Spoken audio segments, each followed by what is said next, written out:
Okay, everybody, this is discussion 5.2, types of chemical reactions. All right, so first let's take care of some reaction vocabulary. A reactant is something that is reacting with something else, right? So reactants are going to appear to the left side of the arrow in a chemical equation. Now, we say that reactants are consumed because they are going to react together to make products. So products are what is produced in the reaction. So we're going to see those appear to the right of the arrow. So in my reaction here, I have A plus B. There's my arrow making C plus B. So what are the reactants and what are the products? Well, we know that reactants will appear to the left side of the arrow. So here's the left side of the arrow. So there are our reactants. And products are going to appear to the right side. So that is the vocabulary we are going to use. Okay, so just want to talk before we get into the synthesis reaction about diatomic molecules. There are 7 elements on the periodic table: hydrogen, nitrogen, oxygen, fluorine, chlorine, bromine, and iodine, that when they appear in their elemental form will appear as diatomic molecules. That means you're never going to see individual atoms of hydrogen or individual atoms of oxygen floating around. Instead, we're going to write them out like this as a diatomic molecule. The H2 means 2 hydrogen atoms connected together.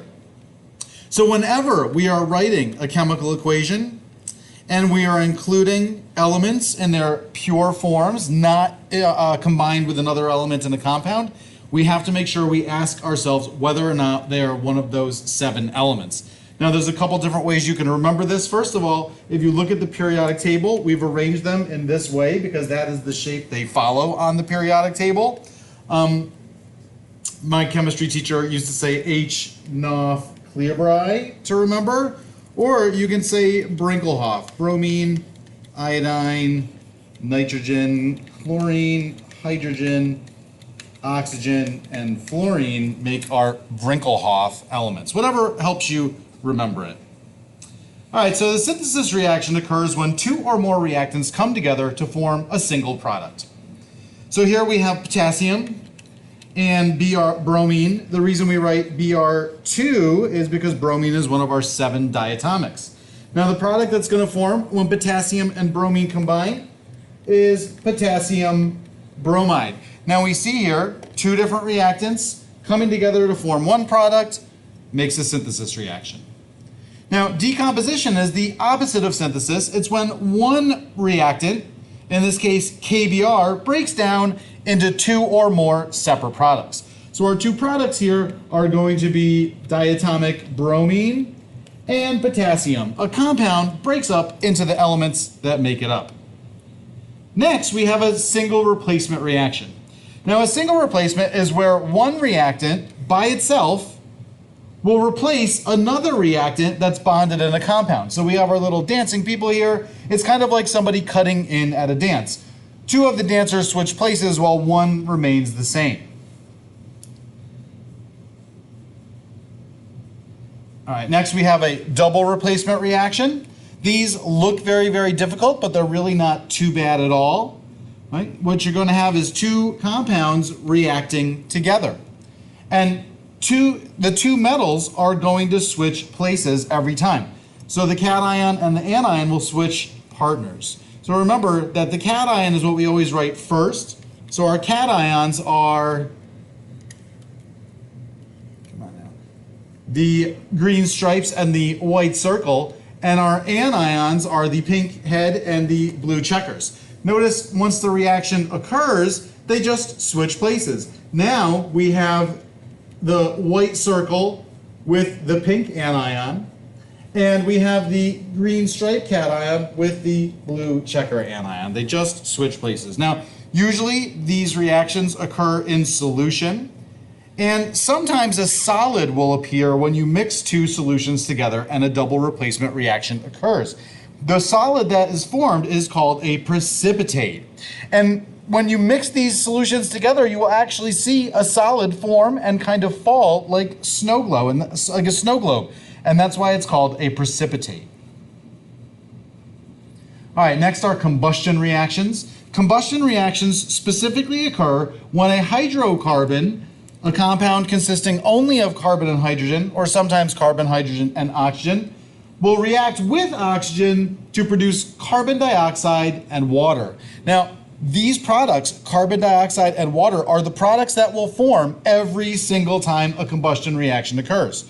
So here we have our hydrocarbon, methane in this case, reacting with oxygen to form carbon dioxide and water. C6H12O6, you may remember from biology, is the chemical formula for glucose, reacting with oxygen to produce carbon dioxide and water. C8H18 is octane, used in gasoline, reacting with oxygen makes carbon dioxide and water. Finally, propane, C3H8, reacting with oxygen to form carbon dioxide and water. I know that's a little bit redundant, but if you see this general form with these two products and these two reactants or reactants like them, you'll know it's a combustion reaction. All right, so take a moment, pause the video, and see if you can work out what type of reaction these are. You have synthesis, decomposition, combustion, single replacement, and double replacement to choose from. All right, so in reaction one, I see two reactants, and one product. That makes this a synthesis reaction. In reaction two, we have copper reacting with silver nitrate as our reactants, and our products are silver with copper 2 nitrate. So the silver and the copper just switch places. One thing switched places with another, which makes it a single replacement. Here we have C3H8, a hydrocarbon reacting with oxygen to make carbon dioxide and water. So we know by now that's a combustion reaction. Here we have sodium hydroxide with silver nitrate, making sodium nitrate and silver hydroxide. The cations simply switch places. The sodium went over to join up with the nitrate, and the silver went over to join up with the hydroxide. So that is two things switching places, or a double replacement. And finally, we have H2O2, which is hydrogen peroxide, one reactant, breaking apart into water and oxygen, one reactant making two products, is decomposition. Not too bad once you recognize the types. All right, so now what I want you to do is classify each reaction type and balance the equation. So pause the video again and take a minute to do that.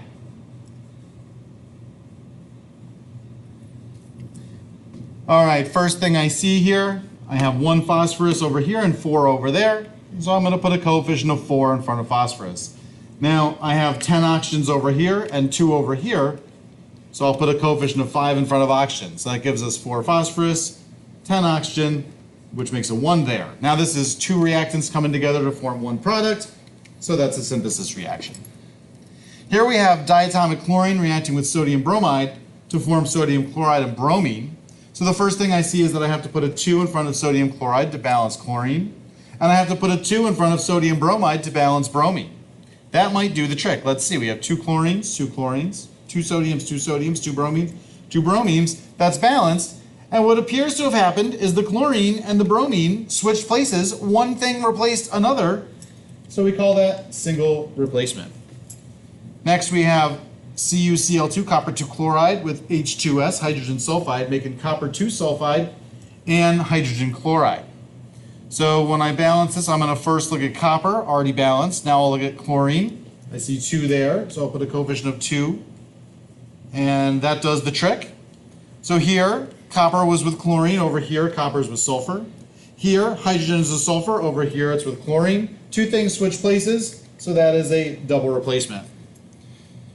Now here we have Al2O3, aluminum oxide, reacting to form aluminum and oxygen. Now I already see I have 3 oxygens over here and 2 over there. So the only way I can balance them with whole numbers is to put a 2 in front of that and a 3 in front of that.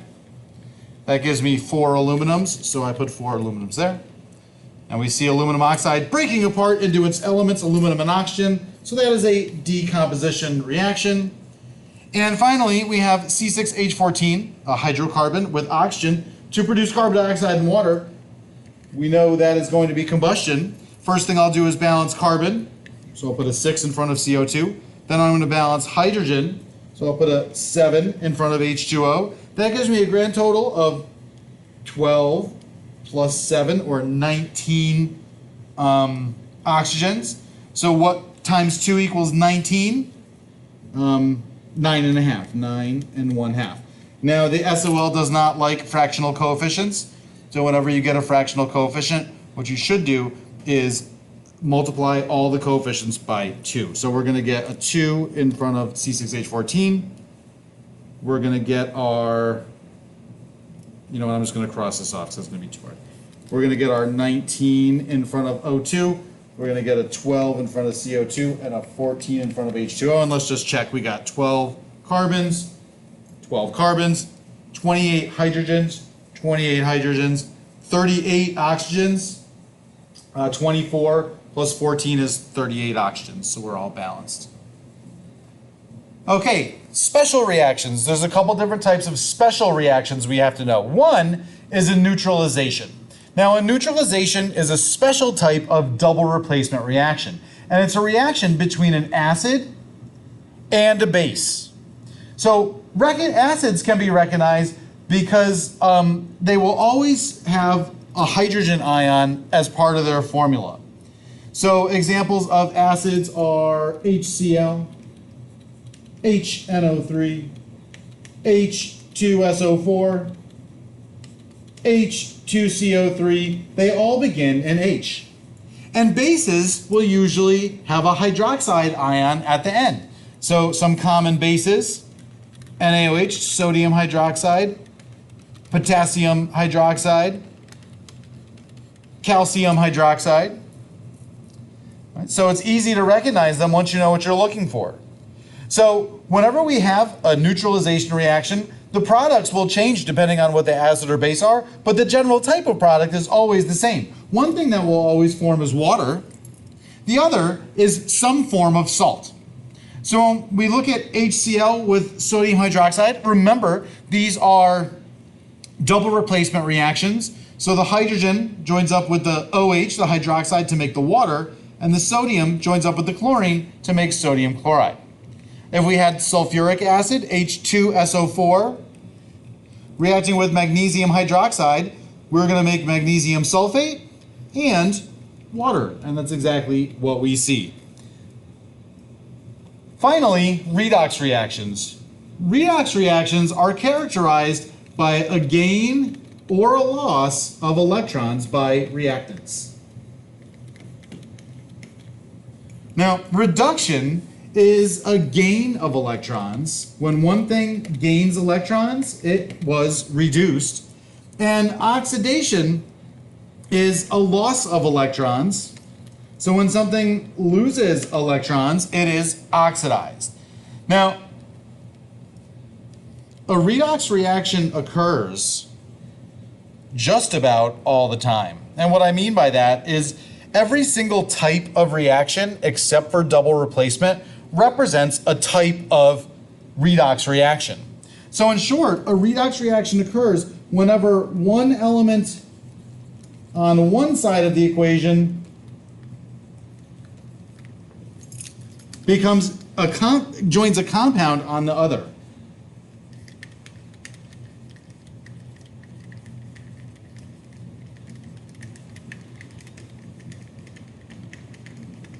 So think about this. Synthesis will always have individual elements reacting to make compounds, so it is redox. Decomposition, same thing in reverse. Single replacement always has an element all by itself, joining a compound on the other side. Right? Combustion always has element by itself, oxygen, joining compounds on the other side. So every type of reaction is a redox reaction, except for double replacement. And you're going to remember oxidation and reduction by saying Leo the lion says GER, G-E-R. And that stands for loss of electrons is oxidation, and gain of electrons is reduction. Not too bad. All right, so like I said before, if an element is by itself on one side and combined in a compound on the other, it's a redox reaction. So all these types of reactions, with the exception of double replacement, are redox reactions. All right, so examples of redox reactions. Here we have aluminum with copper 2 chloride. Aluminum is by itself on one side and in the compound on the other, so redox. Here we see iron turning into an iron ion with a charge of +3. Right? In the process, iron lost 3 electrons, so this is an example of an oxidation process. Whenever we see something losing electrons, you will see its charge increase because of that loss of electrons, and that means oxidation has occurred. Here we have a copper 2 ion gaining 2 electrons to become neutral copper, so this is an example of reduction. And finally down here, we see that when we combine these two equations, we get an overall equation that shows us the whole process that's occurring. And we have iron becoming iron 3+. That means that iron lost electrons. So in this reaction, iron was oxidized. We see copper 2 going to neutral copper. That means copper must have gained 2 electrons. So copper is reduced. And that is it for discussion 5.2. Please watch this video to practice. Make sure you know how to do your word equations and how to balance. And if you have any questions, bring them to class.